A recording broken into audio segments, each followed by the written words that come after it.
Hey guys, welcome back to the Nostalgic Neighborhood. Today we're not just taking another ride down memory lane, we're pedaling back to where it all started for many of us with BMX.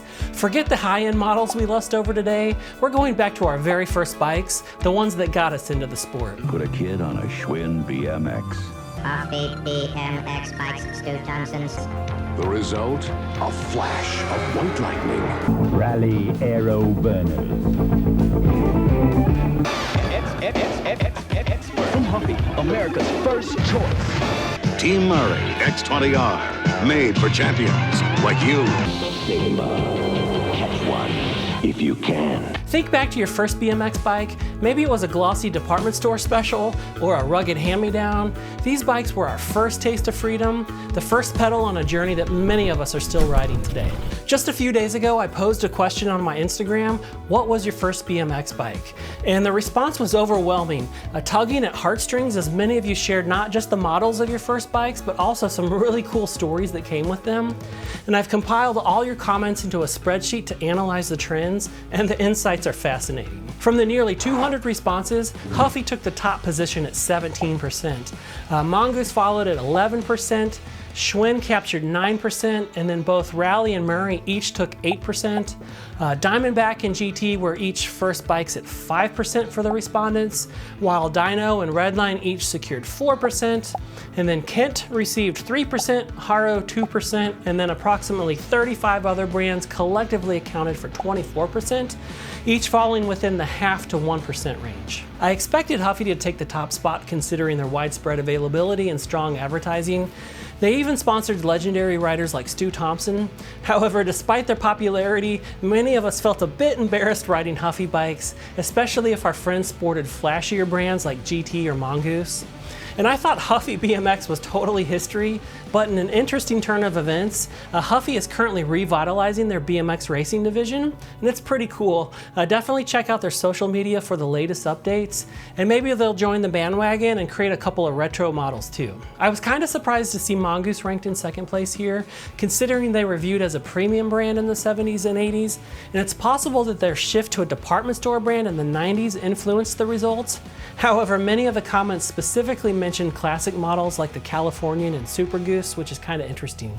And I love seeing all the Crew Jones tribute bikes these days, and taking a little bit of a tangent here, but if anyone has insights, I'd love to hear them down in the comments.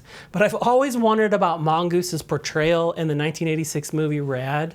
They were depicted as the greedy corporate antagonist, and I wonder if this film portrayal hurt their sales, or ironically maybe boosted their popularity due to increased visibility. What's your take?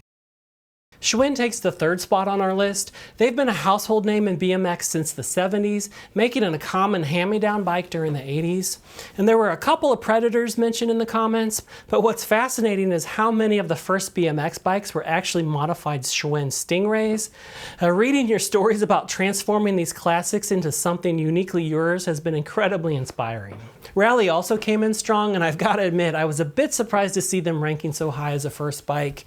Maybe their widespread availability in both department stores and dedicated bike shops played a role here, making them more accessible to a larger audience.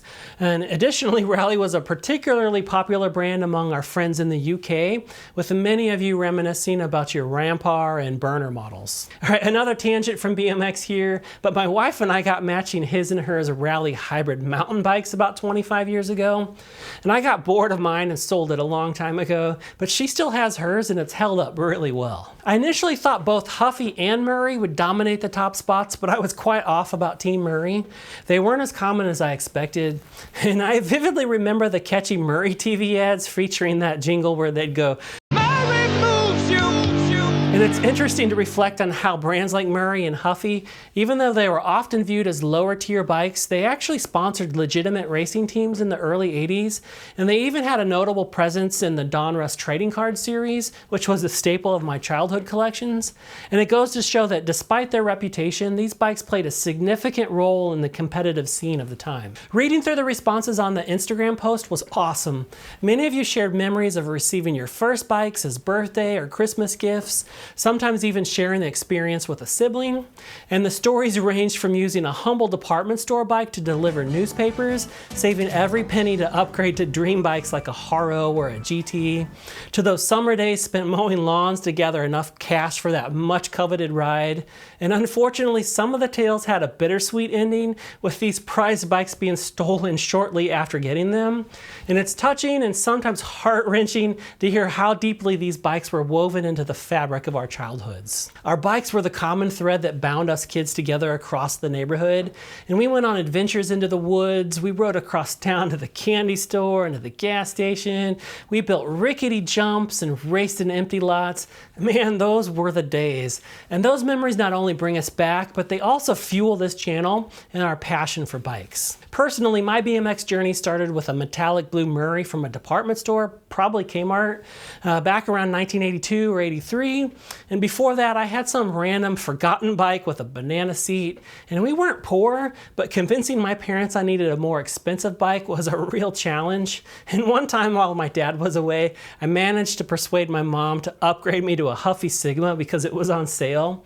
And it was a step up, but still no match for the Redline, GT, and Mongoose bikes that my best friends rode.